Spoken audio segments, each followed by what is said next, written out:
Hello everyone. Today's poem is 饮马长城窟行 by 佚名 or by an anonymous person. 饮马长城窟 is a musical department poems in the Han Dynasty. The last character 行 refers to this is one type of the many types poems or songs in the musical departments. Normally this type of songs is more of freestyle, not much restricted by the rhyme, by the tones, or by the sentence patterns, and normally it's a much longer poem. 饮马长城窟 means drink the horses in the water well around the Great Walls. So normally this type of poems is describing something associated with the soldier's life, or the soldiers of the conquering to the new land, or the soldier who is guarding the Great Wall, the front line. The character of yin need to be pay a little bit attention. Normally it was spelled as yin, which means drink, and here it should spell with the fourth tone rather than the third tone as normally. 饮马 means drink the horses. It's a verb. A lot of the Tang poems also use yin this way. In one of the Wang Wei's poem, 下马饮君酒, which means Wang Wei himself, he get off his horse, 下马饮君酒. He take the wine with him and serve the wine to his friends, and let his friends drink the wine with him together. If it was spelled as 饮, the third tone, 下马饮君酒, which actually means Wang Wei get off his horses and drink the wine from his friends. The musical department songs in Han Dynasty basically is all 5 characters sentences, or in Chinese 五言, which means it has become more complicated compared to the time of the Book of Songs. Also, from my personal opinion, it's more about personal feelings because of the impact of Chu Ci. So there's a little bit secret here that most people never mentioned. The emperor is Chu people. The second secret is that Chu Ci, normally we take it as the second pillar for the Chinese classic poetry. The fame of Chu Ci is built in the time of the Han Dynasty, not in the when it was written in the warrior states period. And I do think that's because the emperor, the royal families, is true people. They want to build something which could be pride or proud by all the true people as well, of course, which also add glorious to their royal blood. And very funnily, the term 楚辞 was created by one of the royal scholars, and he also is with royal blood. So that's not secret, but nobody actually related these facts together. And so a lot of efforts the poet itself need to be developed to more complicated or to be more capable. So it changed from the 4 character to 5 characters, and 7 characters is more popular because that's the typical form or patterns of 楚辞, which is praised or be promoted by the royal society. Secondly, the 楚辞 also focus a lot of things personally. So, even in the most decent poems in the Han Dynasty, we can see more and more personal feelings through the poem or songs.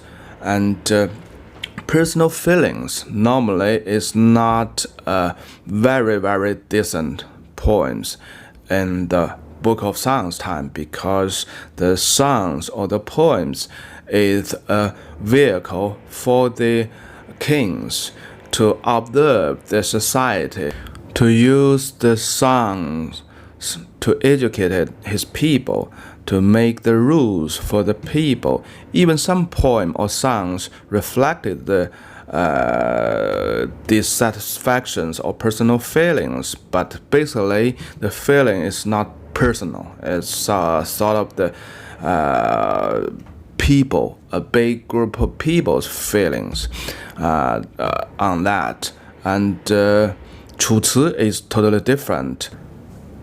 Every poem in 楚辞, you know who is the writer for that specific poem, and thus you know some of the things is personal, especially when you know his personal background more or less. So that is the difference since the Han Dynasty, that the royal family shows a big favor towards 楚辞, and even the mainstream is still from the Book of Songs, but more and more personal feelings, the longer sentences shows up. Okay, let's have the poem now. 饮马长城窟行, drink the horses at the water well at the Great Wall.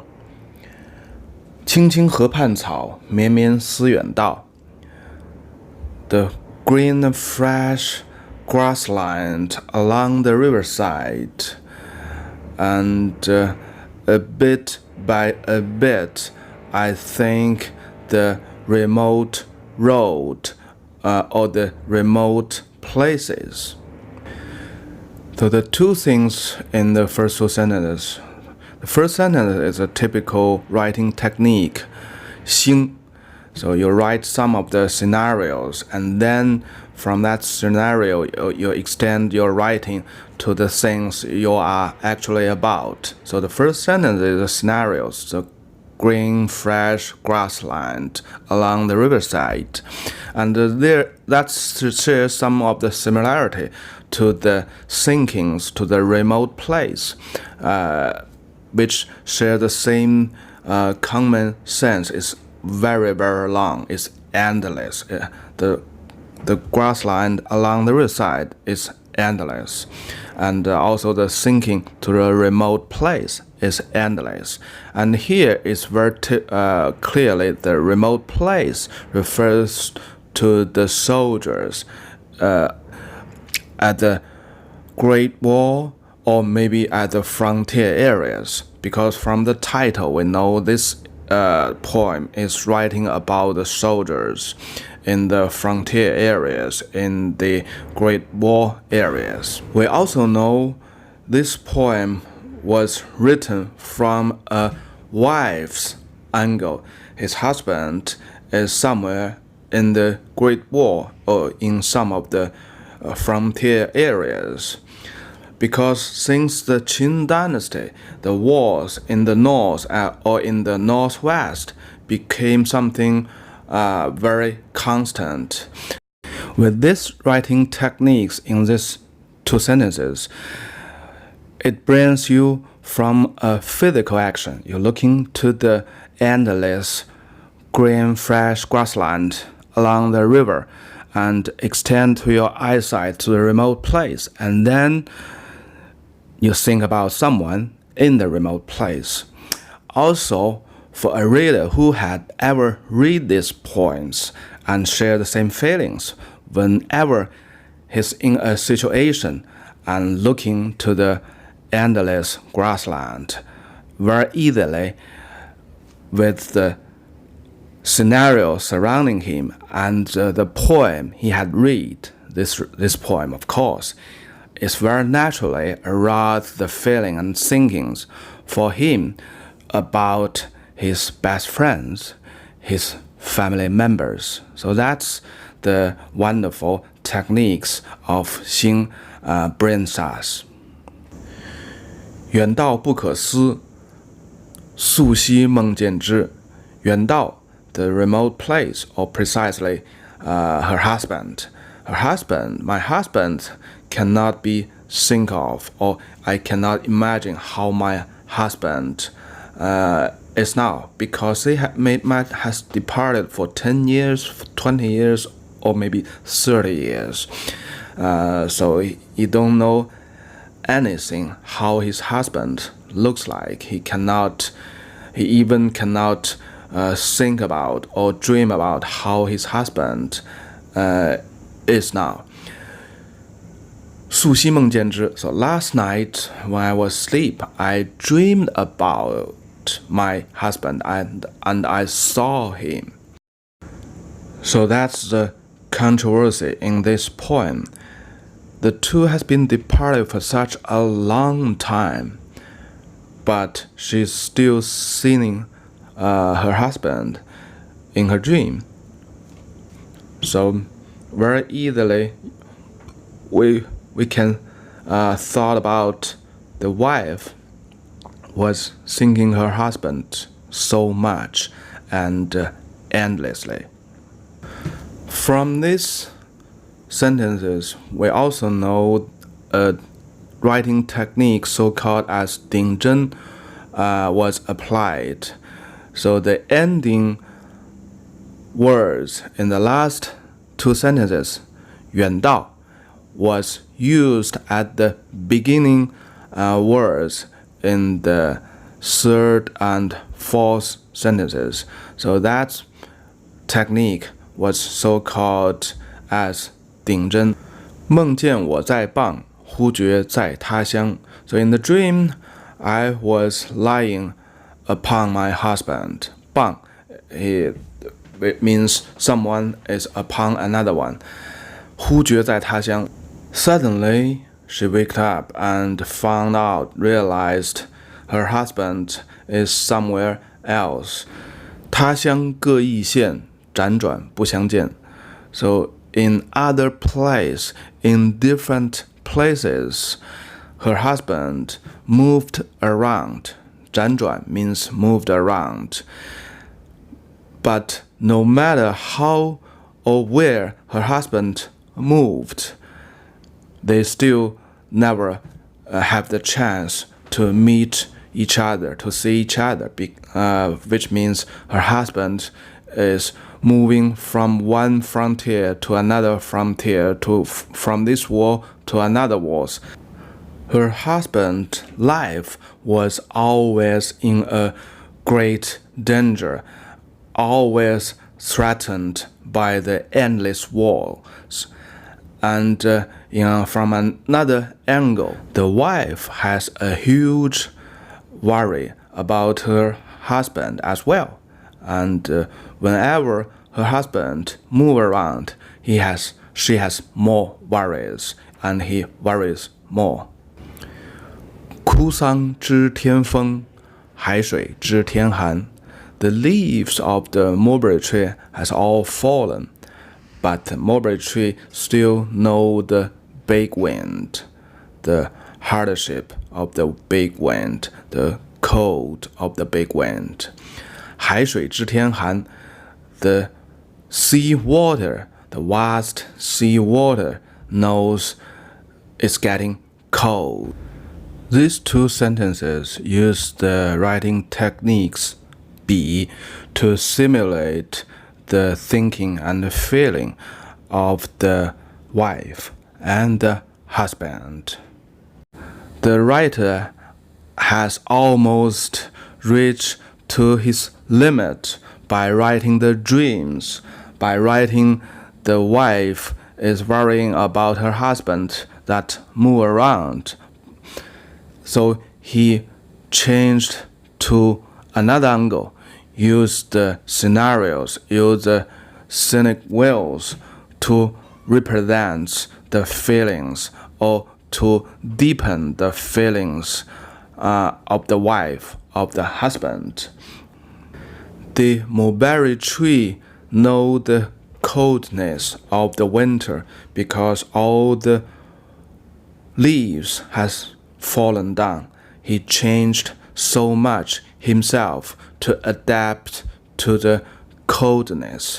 Vast sea or the sea waters also knows how coldness it is, how cold it is in the winter. Even the sea doesn't change at all. So here we can treat the mulberry tree or the seawater as a metaphor to the wife and the husband. No matter how they're physically or mentally changed, but something never changed, and they know it very clearly. They know it very deeply, the thinking of each other and the bitterness of thinking each other. 入门各自媚，谁肯相为言? So some soldiers, they have come back to home and they just get into their house and show their love and tenderness to each other. And 谁肯相为言? Who can help me to pass the messages between the wife and the husband? So this also use another technique to use the joyful things to make the contrast to the saddest things. In my village, some soldiers came back their family. Their family became happy and joyful again. I'm so jealous to those happy families, especially there's not even a person can pass a message to me from my husband. The more happier or joyful the other families was, the more sadness the wife got. 客从远方来，遗我双鲤鱼. Wow, someday a guest dropping by my house from the very remote place, and he sent me 2 carp fishes. The 2 carp fishes is not real fish. It's the term for letter. In the Han Dynasty, in that time, there's no paper yet, so the letters was normally written on a piece of silk or on a wood pad, and then it was wrapped by 2 wood pad which was carved in the shape of carp fish.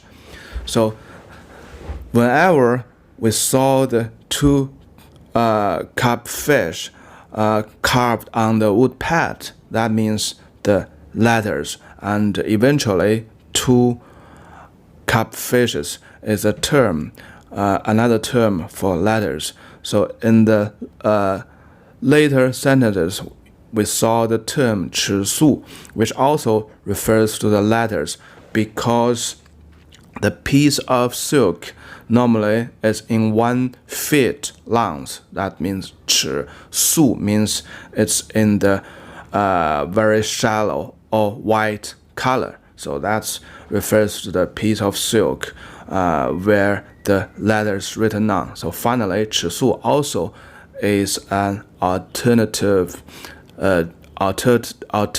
name for the letter. 忽而烹鲤鱼，中有尺素书。So I call my son to cook the fish. Actually, here's joking. So because we know the two carp fishes is home letter. So here we can feel the atmosphere.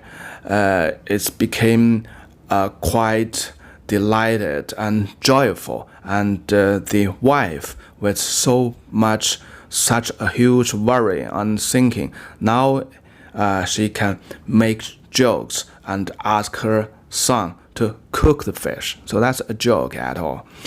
中有尺素书. So in the two wood pad carved in the shape of carp fishes, there is the real letters. 长贵读素书，书中竟何如。长贵, that's a gesture that kneel down on her knees, but getting straight with his upper body. In the Han Dynasty, there's no chairs, neither sofa. So the people in home, they always kneel down on a carpet, like today's Japanese. But normally, the hip is on your feet, so that's the normal gestures. And when there's something serious or you need to pay the respect to your guest, you use the gesture 长贵. You put up your upper body and make yourself much longer. So here it refers the wife paid respect to her husband, even it was just a letter from her husband. So the family read the letter together, and how is the letter was all about? 上言加餐时，下言长相忆. So in the first part, 上言 means in the first part of the letter, it tells the family, the wife, to eat more. In the second half of the letter, 下言, the husband expressed his endless thinking about the family, about the wife. So that's all. The poem or the songs ending suddenly, and the rest of thing is left to the readers to think what's left out there. A second thought of the last two sentences. The first part is the wishes the husband for the family and for the wife. But it's so simple, to eat more food, nothing big, nothing about the family's future, the family's children or whatsoever. It's just a simple word, eat more. And the second half of the letter is the feelings and the thoughts of the husband himself. He said, I'm always thinking about you. I will thinking you forever. So that's very deep and true feelings, but it's still a little bit weird when we have a second thought. Parted for 20, 30 years with not a piece of message between, and at the age full aware of the life and death, and with this single message, there's nothing important about the family's future. The husband just said, eat something more, and more over, there's nothing mentioned about his own future, when he would come back, or maybe he's dying. So it's hopeless. Anyhow, that's the very real and most deepest feelings and sorrows and love in that time, in the Han Dynasty. This poem still has a very strong influence to today's Chinese. Even most people don't know why. When a person in a not a good condition, getting cold, is coughing, his friends normally would suggest him to drink hot water or even take a cup of hot water to him. This is from this poem, 上言加餐饭, and today is a cup of hot water. It may be with a great careness or just normal friendship, but that doesn't matter. The things or the things in the surface is quite simple and easy. Just let the other people eat or drink something. But anyhow, it may have the most deepest feelings and careness beneath.